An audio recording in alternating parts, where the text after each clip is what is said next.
और फिर ये जो ट्रेंड लाइन था उसको ब्रेक कर दिया था, और साथ साथ 20 EMA को भी ब्रेक कर दिया था। लेकिन फिर से ये 20 EMA के ऊपर क्लोज किया, तो अभी फिर से ये यहाँ तक जा सकता है, 44,140 150 तक। ये वाला डोजी, ये जो गैप था, ये डोजी और ये डोजी के बीच में, ये गैप फिल करने के लिए जा सकता है। और ये सपोर्ट लिया कहाँ पे, ये ब्लैक वाला जो लाइन है यहाँ पे, ये मंथली पिवोट है। तो ये सप्लाई जोन तो ब्रेक हो चुका है, तो इसको मैं डिलीट कर देता हूँ। तो यहाँ पे ये ब्लैक वाला पिवोट, मंथली जो पिवोट है, वहां पे सपोर्ट लिया, फिर ऊपर गया। अभी फिर यहाँ पे जा सकता है, और नहीं तो ये क्वार्टरली पिवोट पे जाएगा। तो बैंक निफ्टी भी अभी थोड़ा ऊपर जा सकता है, मतलब इंडेक्स में निफ्टी और बैंक निफ्टी अभी थोड़ा ऊपर जा सकता है। स्कोप है ये दोनों में ऊपर जाने के लिए, स्कोप है अभी। क्योंकि ये जो सप्लाई जोन्स था वो स्ट्रांग नहीं था उतना। तो निफ्टी में भी ऊपर का गैप फिल हो सकता है, और बैंक निफ्टी में भी यहाँ से ये ऊपर का गैप फिल हो सकता है। और ये गैप फिल होने के बाद एक अच्छा मौका मिलेगा शॉर्ट करने के लिए। तो बैंक निफ्टी में पोजिशनल लॉन्ग जाना है, तो ये लो के एसएल के साथ पोजिशनल लॉन्ग भी जा सकते हैं, क्योंकि एक अच्छा स्विंग लो दिख रहा है यहाँ पे। ये लो लगा के फिर ये ऊपर जा रहा है, तो यहाँ पे एक डब्ल्यू भी बन गया है, तो यहाँ पे एक अच्छा लो दिख रहा है। तो लॉन्ग जाना अगर है तो यहाँ पे ये लो एसएल के साथ लॉन्ग जा सकते हैं। और लॉन्ग जाना है मतलब, मैं कभी भी लॉन्ग या शॉर्ट बोलूंगा तो वो हेज के साथ जाना है। ऑप्शन में हो या फिर फ्यूचर में हो, हेज के साथ जाओ, लॉस लिमिटेड रहेगा। तो हेज के साथ ही जाना बेटर है। ठीक है, तो क्लियर हुआ बैंक निफ्टी और निफ्टी, मेरा व्यू। मतलब ये मेरा व्यू है, ऐसा नहीं कि ऐसा ही वो होगा फिर ऐसा ही होने वाला है, ऐसा नहीं, लेकिन ये मेरा व्यू है। तो क्लियर हुआ मेरा व्यू बैंक निफ्टी निफ्टी में।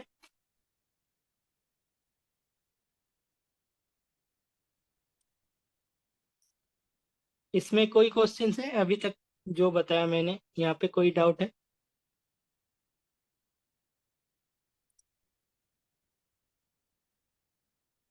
हाँ बताइए, क्या डाउट है? अगर कोई डाउट है तो पूछ लीजिए, नहीं तो फिर आज की टॉपिक पे जाते हैं, रिस्क मैनेजमेंट पे। मतलब मैं कैसे अपने कैपिटल को यूज करता हूँ, उस टॉपिक पे जाएंगे फिर।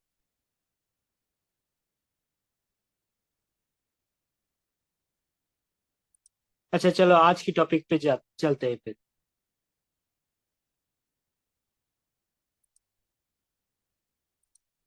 1 मिनट में माइक्रोसॉफ्ट एक्सेल ओपन कर लेता हूँ पहले।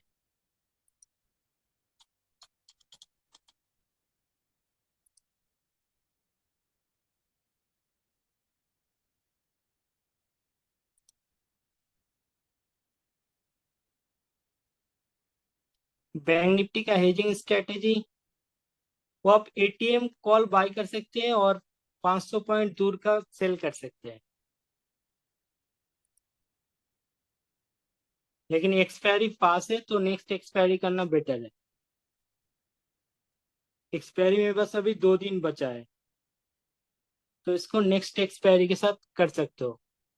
एटीएम का कॉल बाय करना है और 500 पॉइंट दूर का सेल करना है।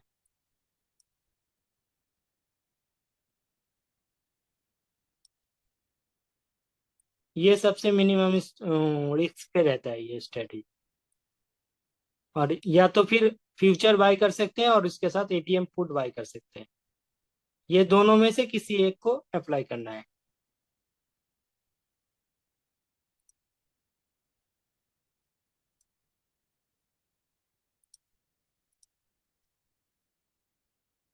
ओके, तो एक्सेल का पेज शो हो रहा है अभी।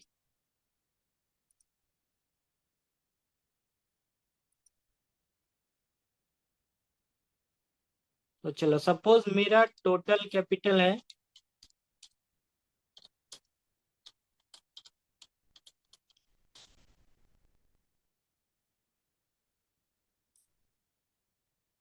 One lakh.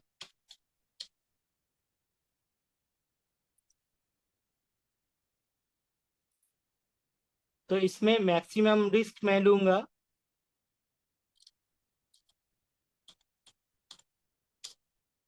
Risk at a time, मतलब एक साथ मैक्सिमम रिस्क लेना है मुझे।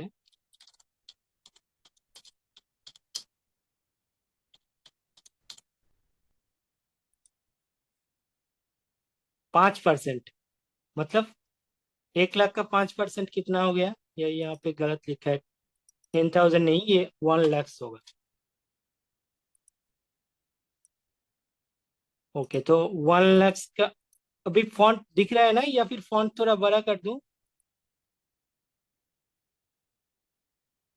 फॉन्ट को थोड़ा इंक्रीज कर देता हूँ मैं।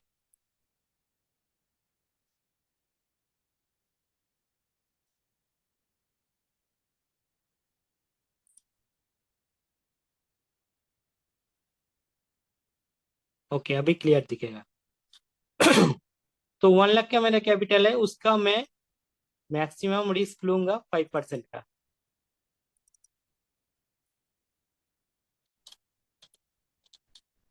5%।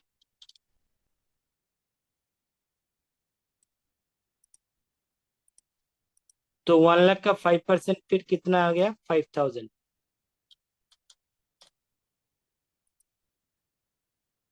ओके, अभी ये 5,000 का रिस्क मुझे एक ही ट्रेड में नहीं लेना है, मैं इसको डिवाइड करूंगा 10 से।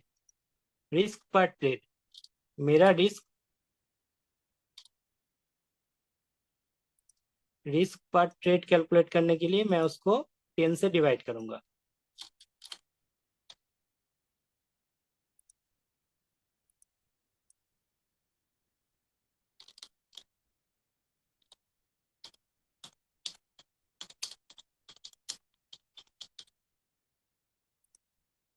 रिस्क पर ट्रेड 5,000 को 10 से डिवाइड कर दूंगा तो हो जाएगा फिर 500।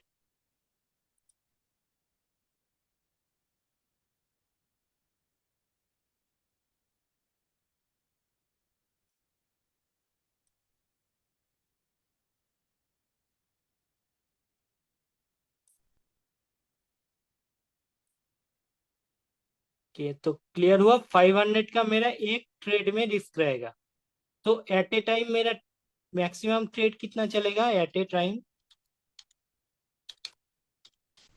एट ए टाइम मतलब एक साथ मैक्सिमम ट्रेड।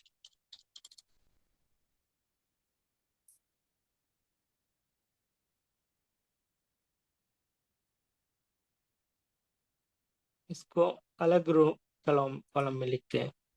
10 नंबर्स, मतलब 10 ट्रेड एक साथ मेरा चलेगा। अगर 1 लाख का कैपिटल है तो उसका 5% कितना हुआ? 5,000। 5,000 का मैं रिस्क लूंगा, और 5,000 को मैं 10 ट्रेड में डिवाइड करूंगा। 10 ट्रेड में डिवाइड कर दिया तो हो गया मेरा एक ट्रेड में 500 रुपीज का रिस्क। तो मेरा एक साथ ये जो मेरा कैपिटल है उसमें से मैं 10 ट्रेड ले पाऊंगा, क्योंकि 10 ट्रेड अगर ले लिया तो 500 × 10, तो 5,000 का टोटल रिस्क मेरा हो गया। अभी उससे ज्यादा एक साथ नहीं रिस्क लूंगा। ये जब रिस्क कंप्लीट हो गया तब मैं वेट करूंगा अपने किसी ट्रेड को बुक होने के लिए। बुक होना मतलब या तो एसएल या फिर अपना टारगेट पे। ये नहीं कि 10% 20% आ गया तो बुक कर ले, ये नहीं। हमको वेट करना है कि जो एसएल हमने फिक्स करके रखा है या तो वो हिट कर जाए क्लोजिंग बेसिस पे, या तो हमारा जो फर्स्ट टारगेट हमने सिलेक्ट करके रखा है वो अचीव कर जाए। फर्स्ट टारगेट जब अचीव हो गया फिर हम ट्रेल करेंगे सेकंड टारगेट तक, और सेकंड टारगेट जब आ जाएगा फिर हम लोग बुक कर लेंगे। तो मिनिमम फर्स्ट टारगेट तक हमको होल्ड करना है। फर्स्ट टारगेट अगर 50% पे है तो 50% तक ही होल्ड करना है। ये नहीं कि 10% 20% आ गया चलो बुक कर लिया, ऐसा नहीं करना है। ये क्लियर ना?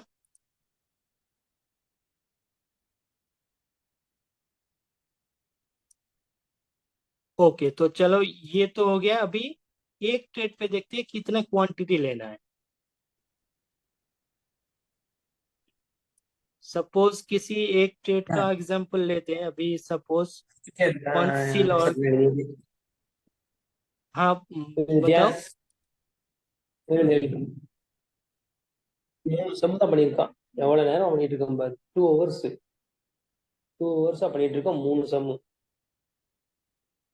हेलो, हिंदी हिंदी में बात बताओ प्लीज, हिंदी में या फिर इंग्लिश में, समझ नहीं आ रहा है मुझे।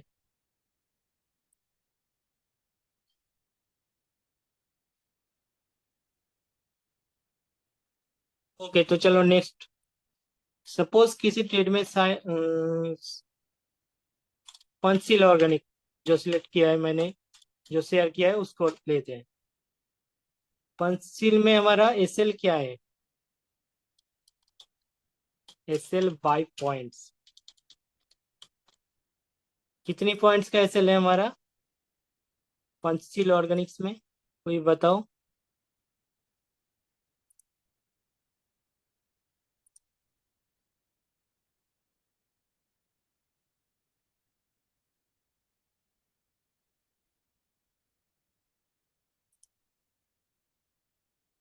23।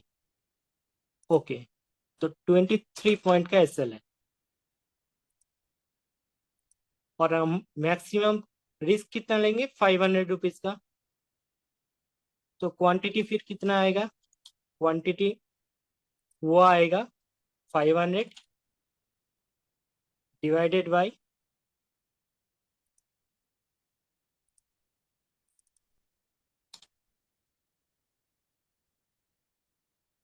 23। तो क्वांटिटी हमारा आएगा 22 का। तो पंचशील ऑर्गेनिक में हमको कितना क्वांटिटी लेना है, मेरे रिस्क के हिसाब से 22। तो ये तो हो गया एक सिंपल हिसाब, जिसमें हमको एवरेज नहीं करना है, और जिसमें एवरेज करना है उसका थोड़ा अलग हिसाब है, वो भी पहले मैंने बताया था। उसको फिर टोटल एसएल के साथ कंपेयर करेंगे। सपोज किसी एक दूसरा एग्जांपल लेते हैं।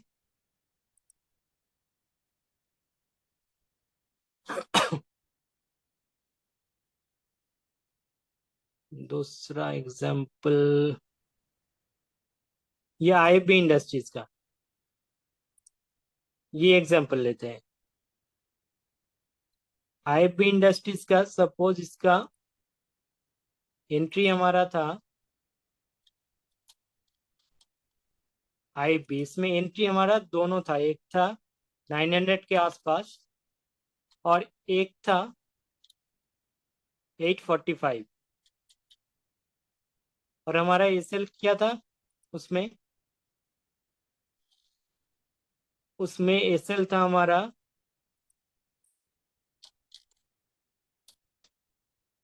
780 का, 780 का एसएल था। तो पहली बार हमारा 900 पे एंट्री, 780 पे एसएल, तो वहां पे हमारा एसएल हो गया 120 पॉइंट का। Clear, 120 point. और नेक्स्ट टाइम जब एवरेज करना होगा हमारा, उस टाइम पे हमारा एसएल आ जाएगा 845 से 780, मतलब 65 पॉइंट का। तो 120 और 65 दोनों मिला के कितना क्वांटिटी आ गया, मतलब कितना पॉइंट आ गया एसएल, 120 प्लस 65, 185। तो इतना क्वांटिटी के हिसाब से बस 3 या 4 क्वांटिटी लेना है इसमें, टोटल 4 क्वांटिटी, दो एट ए टाइम बाय करना है, सीएमपी पे बाय करना था, और दो फिर एवरेज करेंगे 845 पे। तो इतना ज्यादा अगर एसएल रहेगा तो फिर उसके हिसाब से क्वांटिटी फिर हमारा कम हो जाएगा। तो ऐसे क्वांटिटी सिलेक्ट करना है, पहले एसएल को कैलकुलेट करो, फिर रिस्क पर ट्रेड उसको डिवाइड करो एसएल से, फिर वो हिसाब से क्वांटिटी लेना है। ये क्लियर हुआ?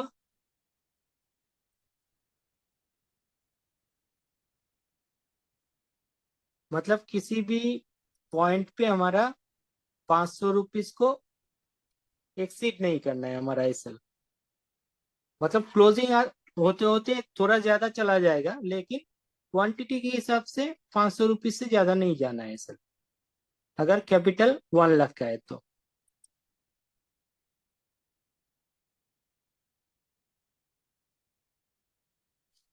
क्लियर हुआ? अभी रिस्क रिवार्ड कैलकुलेट करेंगे फिर।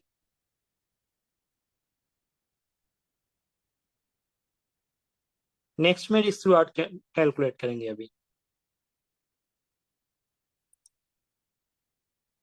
तो मेरा जो ट्रेड्स रहता है, अगर आप लोग फॉलो कर रहे हो, तो मेरा जो ट्रेड रहता है उसमें रिस्क रिवार्ड मिनिमम 1:4 से ज्यादा ही रहता है।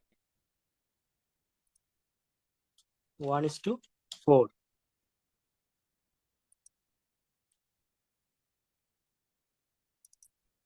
अरे टाइम क्यों आ गया यहाँ? चलो इसको डेट करते हैं 1। यहाँ पे टाइम सिलेक्ट होके रखा है। हाँ, 1:4।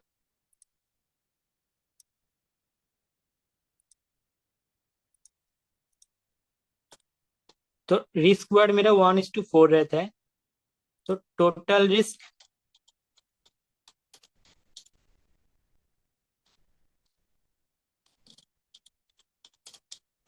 पर ट्रेड ये ले रहा हूं मैं 500 का। तो रिवार्ड भी आ जाएगा 2000 का मिनिमम।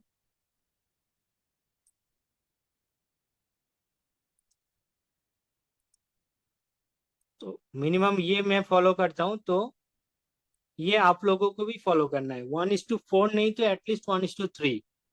इक्विटी में ही अगर ट्रेड करना है तो मिनिमम 1:3 को ट्रेड करो।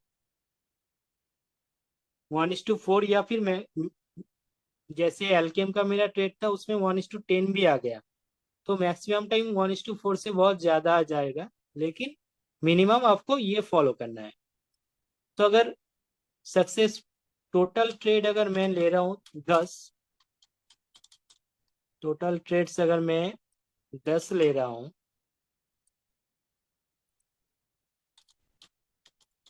जिसमें कि सक्सेसफुल, चलो अगर 50% लेते हैं,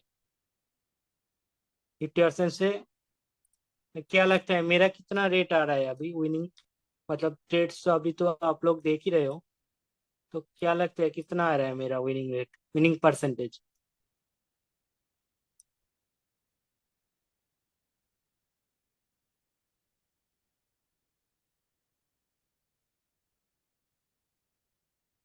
80%।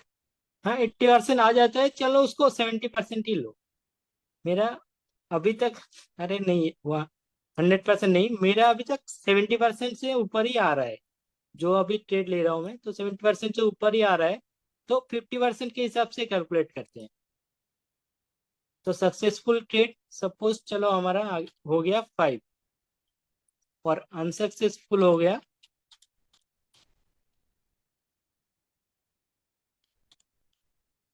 5।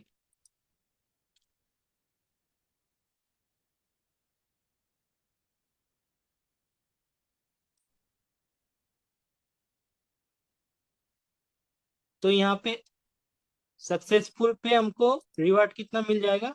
मिनिमम 10,000 का। और जो अनसक्सेसफुल रहेगा उसमें 5 × 500, तो 2500 होता है। लेकिन क्लोजिंग के लिए वेट करना है हमको, तो उसके लिए थोड़ा ज्यादा आ जाएगा। तो 2500 को हम लेते हैं 3000। तो फिर भी हमारा टोटल प्रॉफिट आ गया 7,000 का।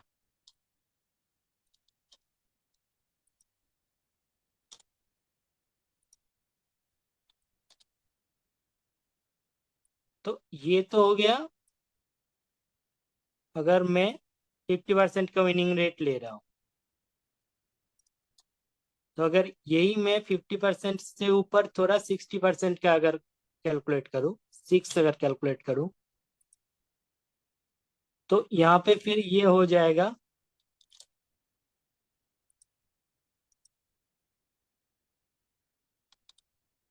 6 × 2000, तो 12,000 हो गया। और ये फिर हो जाएगा 4, तो ये हो जाएगा 4 ×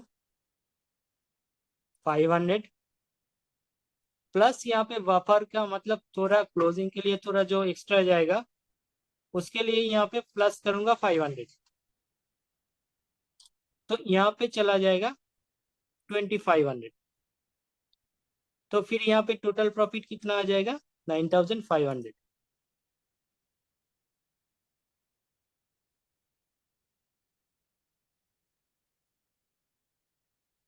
तो 9,500 का प्रॉफिट आ गया, जो कि यूजुअली आ जाता है। तो फिर 9,500 का प्रॉफिट 1 लाख से मतलब कितना हो गया, 10% का रिटर्न अप्रोक्स हो गया। तो इसको एक महीने में भी हो जाता है मैक्सिमम टाइम्स, लेकिन इसको मैंने क्या बोला था, 3 महीने में, जब क्वार्टरली मेरा 20 से 25% आ जाता है।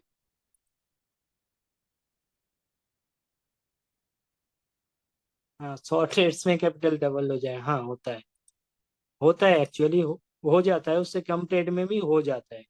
लेकिन क्या करना है, फॉलो करना है हमको स्ट्रिक्टली, रिस्क रिवार्ड को, हमारे रूल्स को फॉलो करना है कि हम लोग साइकोलॉजी इस ये, हाँ सबके साथ ही ये होता है कि 10% 15% आ गया या फिर 20% आ गया तो चलो बुक कर लो इसको। लेकिन ये प्रॉब्लम से निकलना है हमको, ये साइकोलॉजी से हमको निकलना है। हमको वेट करना है टारगेट के लिए, कि टारगेट आएगा वहीं पे बुक करेंगे, नहीं तो क्या है, क्या विनिंग रेट तो हमारा सही सही नहीं जाएगा हर एक ट्रेड में। तो जब हम सही जाए तो उसको टारगेट तक कैरी करना बहुत ज्यादा इंपॉर्टेंट हो जाता है। लेकिन 10 में से 3 4 ट्रेड ऐसा आएगा कि जिसमें हम सही नहीं जाएंगे, तो उसमें तो एसएल जा रहा है ना, उसके तो पूरा एसएल ले रहे हैं, और उसके साथ साथ बफर के 500 का ज्यादा एसएल ले रहे हैं। तो एसएल अगर पूरा ले रहे हैं तो टारगेट को भी पूरा लेना है। और जब टारगेट को पूरा लेना प्रैक्टिस हो जाएगा ना, फिर अपने कैपिटल को इंक्रीज होते देख पाओगे आप, दादा और फिर एट ए कॉन्फिडेंस टाइम, आएगा। मतलब एट ए करंट टाइम हाँ, आपके कितने ट्रेड्स चलते हैं नॉर्मली? मेरा अप्रोक्स ये 10 ट्रेड चलता है। अच्छा, ओके। ऐसे डिवाइड करोगे ना तो 10 ट्रेड ही आएगा कैपिटल। अच्छा अच्छा अच्छा अच्छा, ठीक है। और ये 10 ट्रेड लेने के लिए मुझे अगर कभी मार्जिन लेना होता है तो मैं लेता हूँ, लेकिन यूजुअली ये 10 ट्रेड में लेता हूँ एक साथ, ओके। क्योंकि टोटल 5% का रिस्क मेरा एक साथ चलता है। मतलब मेरा जितना कैपिटल है, सपोज मेरा 10 लाख का कैपिटल है, तो उसके हिसाब से 50,000 का रिस्क एट ए टाइम चलता है मेरा। मतलब जितना भी ट्रेड चल रहा है वो मिला के टोटल 50,000 का रिस्क होना चाहिए। तो आप निफ्टी ऑप्शन, बैंक निफ्टी करते नहीं है क्या? नहीं, मैं अभी बिल्कुल ही नहीं कर रहा हूँ, मैं बहुत ही कम करता हूँ निफ्टी बैंक निफ्टी ऑप्शन।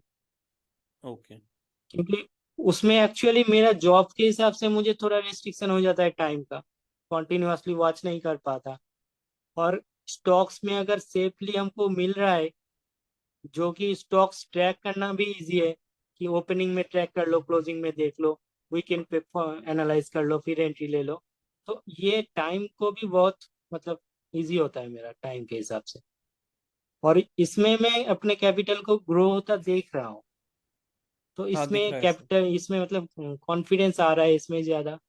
और आप लोगों भी करोगे ना तो इसमें ही कॉन्फिडेंस बहुत ज़्यादा आएगा। मतलब हम्म, ये अगर सही से कर लोगे ना तो फिर ऑप्शन का मतलब मोह माया नहीं रहेगा उसमें। हाँ, वही गलती कर रहे हैं हम। दादा एक वो एल हाँ, एल आई सी आपने कैसा पकड़ा था, वो बता दोगे? एलआईसी का सेटअप है, मैं बताता हूँ। अभी ये जितना भी बताया आज, ये क्लियर हुआ ना सबका? क्लियर है दादा।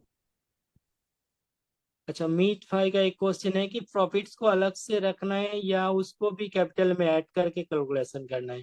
प्रॉफिट को अगर आपका मंथली वहां से कुछ नहीं निकालना है तो उसको नेक्स्ट मंथ को ऐड कर लो कैपिटल में।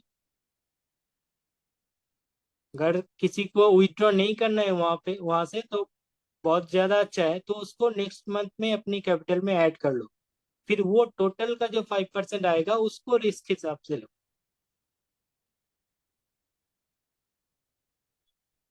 मैं यही करता हूँ कि नेक्स्ट मंथ में मैं ऐड कर लेता हूँ, फिर उसके जो 5% हुआ तो उसके हिसाब से ट्रेड लेता हूँ। तो इसके हिसाब से ना अपना कंपाउंडिंग भी हो जाएगा।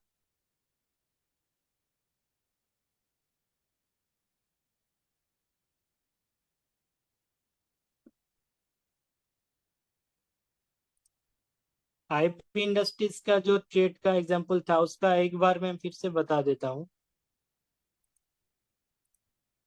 900 पे हमारा पहला एंट्री था और एवरेज करने का लेवल हमारा 845 पे था, और हमारा एसएल कहाँ पे था, 780 पे। तो इसका थोड़ा और इजी कर देता हूँ मैं इसको। तो हमारा total average average traded price, मतलब एवरेज ट्रेडेड एंट्री प्राइस मैं लिखता हूँ।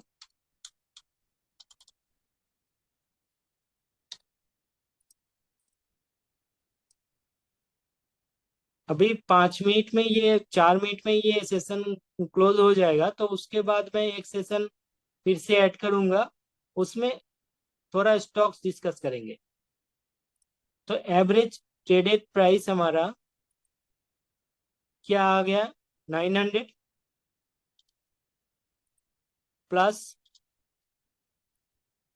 845, ये डिवाइडेड बाई 2, तो ये आ गया हमारा एवरेज एंट्री प्राइस 872.5। और एसएल हमारा क्या है यहाँ पे, 780। तो हमारा एसएल बाई पॉइंट्स कितना आ गया, 872.5 माइनस 780, तो 92.5 पॉइंट का हमारा एवरेज एसएल आ गया। क्लियर, 92.5 का एवरेज एसएल आ गया। तो अभी इसको मैं 500 से डिवाइड करूंगा, तो क्वांटिटी फिर आ जाएगा कितना, quantity is equal to 500 divided by 92.5, तो आ गया 5.40। तो चलो इसको अप्रोक्स 5 या 6 ले लो, और उसके हिसाब से 900 से 780 यहाँ पे एसएल ज्यादा है, तो यहाँ पे हाफ ले लो एंट्री, और फिर 845 पे हाफ ले लो। तो ऐसे एंट्री लेना है।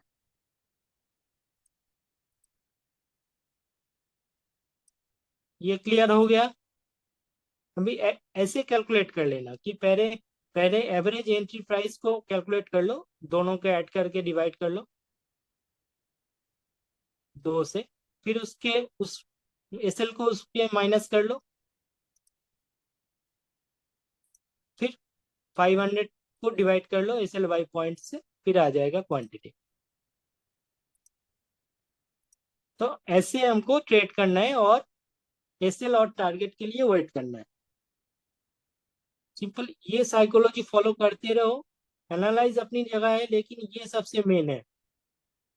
60% तो इससे प्रॉफिटेबल बनते हैं ट्रेडर्स। 60% या कम बता दिया मैंने, 70%, 70% इससे प्रॉफिटेबल बनते हैं ट्रेडर्स। 30% एनालिसिस से। एनालिसिस तो सीख जाओगे, लेकिन ये एक तो सीखना, कैलकुलेशन जानना बहुत इंपॉर्टेंट है, और उसको फॉलो कर पाना उससे भी ज्यादा, मतलब बहुत मुश्किल काम है ये फॉलो कर पाना। तो इसको प्रैक्टिस करो 10 मिनट पे।